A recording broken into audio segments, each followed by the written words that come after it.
Welcome to the Soccer Tavern, where we're discussing the history, culture, and philosophy of the beautiful game. My name is Dave, and in this video, we're talking about the history of Erster Fußball-Club Köln 01/07 e.V., better known as FC Köln in German or FC Cologne in English. Pull up a seat and let's start the discussion.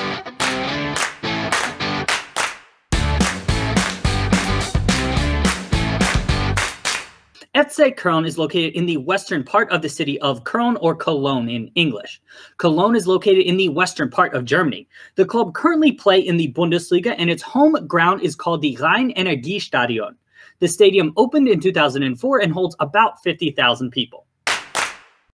The club's official founding date is in 1948, but its history actually starts at the beginning of the 20th century.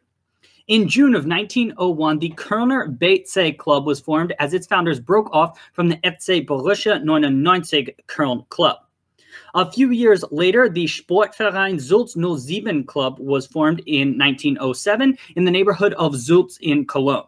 This club merged with another club named Hertha 08 Sulz around 1920 to become Spielvereinigung Sulz 07. The two clubs of Kölner BC and Spielvereinigung Sulz 07 existed separately until after World War II. The creation of Erster FC Köln is attributed to Franz Bolg and Fritz Platte. These two men led the discussions about merging the two clubs. On February 12, 1948, the members of each club approved the merger after intense discussions. The following day, on February 13, 1948, the members of the new club met at the Rogendorf pub to finalize the merger. They settled on the club's new name of Erster Fußball-Club Köln 01/07. The last part of the club's name of 01/07 means 01/07 in English, and it is a reference to the founding years of the two clubs that ultimately merged to form Erster FC Köln. So, the club's official founding date is February 13th, 1948, but you can see the club's history begins many years before then. The club's main nickname is Die Geissböcke, meaning the Billy Goats in English. In 1950, a traveling circus donated a goat to the club to celebrate its second birthday. The club and fans immediately took to the animal, and the club has had 9 total live goats as mascots since then. All have been nicknamed Hennes after their former player and manager Hennes Weisweiler, who we'll discuss later in this video. The nickname comes from the club having a Billy Goat mascot. The other nickname for the club is FC, which is the local pronunciation of FC. Most other places in Germany put the emphasis on the second syllable, but in Cologne they put the emphasis on the first syllable. It is a subtle distinction, but it has earned the club this nickname. The club's crest has been used since 1992. The prominent feature from this unique crest is obviously the Billy Goat. We've already discussed Hennes and where the club's Billy Goat nickname comes from. The club's colors of red, black, and white are used throughout the crest. In the red circle, you can see the outline of the Kölner Dome, or Cologne Cathedral, in the background. This landmark is iconic in the city of Cologne for its 2 towers. And the club's name of Erster FC Köln is written across the middle of the circle. On May 9, 1964, FC Köln were crowned the first ever champions of the Bundesliga. The 1963-1964 season was the first season in the Bundesliga's history. Köln had actually clinched the title a few matches prior and were well-deserving first-time champions. The club scored in all 30 games that season and led the table after every matchday except for the 4th one. It was an impressive display from FC Köln. About 15 years later, the club had an even more impressive season, but we first need to talk about the Bundesliga scandal of 1971. In the 1970-1971 season, 10 Bundesliga matches were fixed or contained some sort of illegal activity toward the end of the season. 3 of those matches involved FC Köln, with the club's goalkeeper, Manfred Manglitz, one of the ringleaders. Manglitz was eventually caught along with other players, and in July 1971, he was banned for life. His actions left a black mark on the club. Jumping forward a few years to happier times, on April 15, 1978, the Billy Goats faced Fortuna Düsseldorf in the DFB Pokal final. FC Köln won the match 2-0. The club wasn't done winning trophies that season, though. On April 29, 1978, the final matchday of the Bundesliga season took place. Borussia Mönchengladbach and FC Köln were tied at the top of the table, with Köln holding a +10 goal difference lead. Gladbach proceeded to win their match 12-0 over Borussia Dortmund, but Köln beat St. Pauli 5-0. The results meant FC Köln were German league champions for the third time in the club's history. This was also the last time the club was German league champions. With FC Köln winning the domestic league and domestic cup titles that season, the club became one of only 4 German clubs in history to accomplish the historic double. The fourth event I'd like to highlight is a not-so-happy one. On November 24, 2001, the Billy Goats scored a goal in the 31st minute of their Bundesliga match against FC St. Pauli. The club would then go 1,034 minutes, or the equivalent of 11.5 consecutive matches, before scoring another Bundesliga goal, which came on March 2, 2002, in the 75th minute of their match against Hertha Berlin. This scoreless streak is the longest in the Bundesliga's entire history. And the final event I'd like to highlight occurred on May 6, 2019. On this date, FC Köln defeated Greuther Fürth 4-0 in the third-to-last match of the Zweite Bundesliga season. The Zweite Bundesliga is Germany's second division. The result meant FC Köln clinched promotion back to the Bundesliga for the 2019-2020 season, and that is their current league at time of recording. The club's anthem or hymn is called Wir stehen zu dir FC Köln, which translates from the local dialect of Kursk to English as We Stand By You FC Cologne. The song is about 20 years old and was written by local carnival pop band Hennes. It's more or less a direct copy of the Scottish folk song The Bonnie Banks O Loch Lomond. The song is very catchy, and it is quite an experience as the fans belt out this anthem. We're going to talk about 6 players in this section.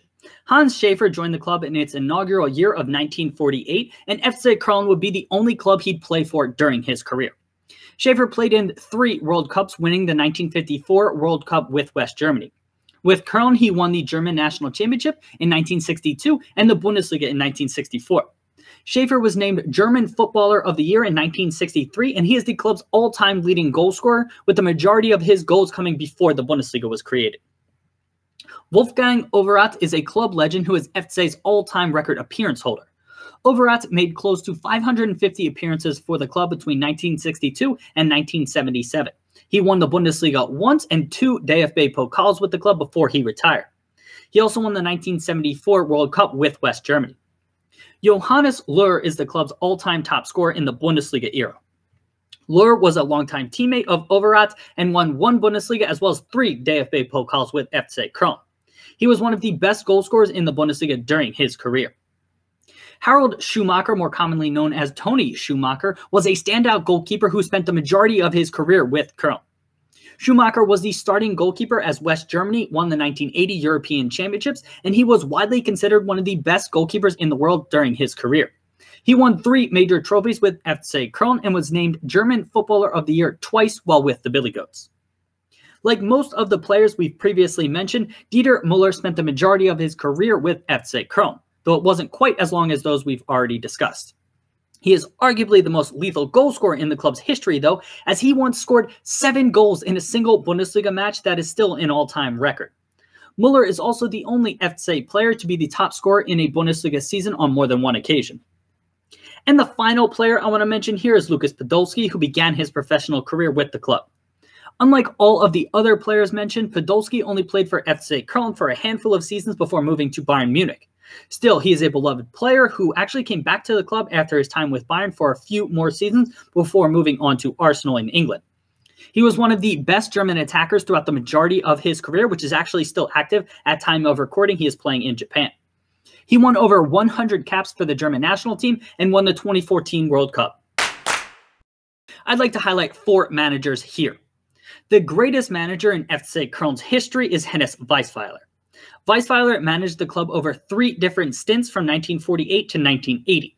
He was in FC Köln's first ever match as a player and became player manager later in 1948. His first 2 stints with the club did not end with trophies, but Weisweiler led the club to 3 major titles in his 3rd stint in the late 1970s. Additionally, he won 3 Bundesligas, a DFB Pokal, and a UEFA Cup with Mönchengladbach in the early 1970s. Weisweiler was ahead of his time as he developed an extremely effective counter-attacking style and was one of the leaders in a new school of management. He communicated his tactics with players and involved the players in his discussions and decisions. He is a true legend, and he also named the club's GOAT mascot after himself, which is just awesome. The next manager I'd like to highlight here is Georg Knöpfle. Knöpfle was the man in charge as the club won the inaugural Bundesliga trophy. For that reason alone, he deserves mention here. Before joining the club, he won the 1961 DFB Pokal with Werder Bremen, and in 1966, he left Köln to become the first ever technical director in German soccer, which he did at Hamburg. The third manager I'd like to discuss here is Rinus Michels.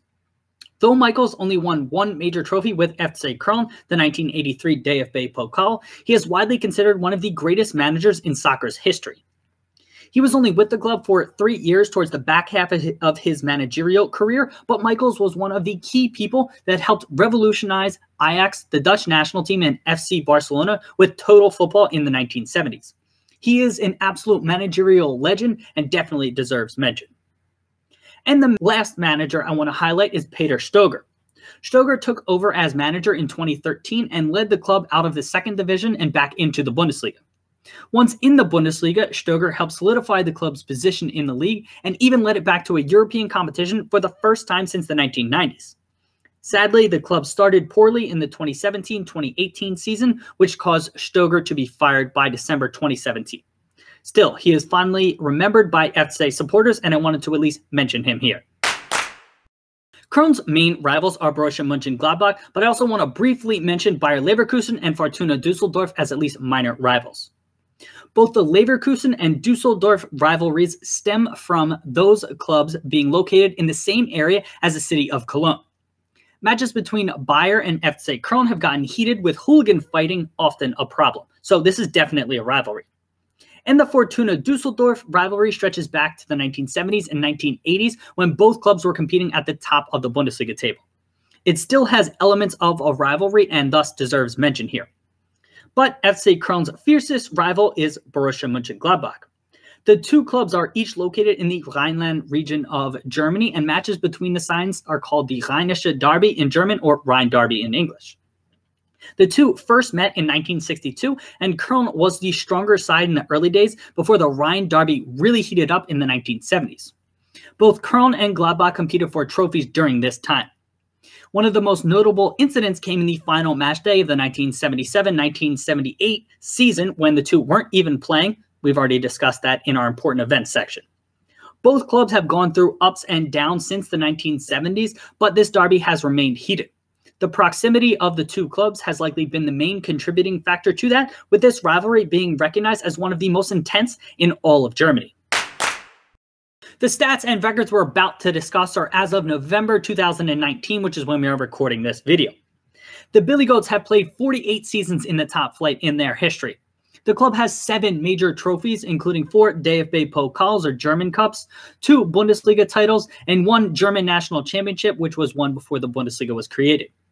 FC's record first-team appearance holder is Wolfgang Overath with 542 official appearances. The club's record goal scorer is Hans Schäfer with 304 goals in official matches. FC Köln's record transfer purchase was Jan Cordoba from Mainz 05 on July 1st, 2017 for about 17 million euros. And the club's record transfer sale was Anthony Modeste to Tianjin Quanjin in China on July 1st, 2018 for about 29 million euros. And one last interesting fact about the club, FC Köln is the 4th largest club in Germany behind Bayern Munich, FC Schalke, and Borussia Dortmund. The club has more than 100,000 members. So, there you have it. A bit of history on Erster Fußball-Club Köln 01/07. Let's continue the discussion in the comment section below the video. Thanks for stopping by the Soccer Tavern. Hope to see you again soon. Prost!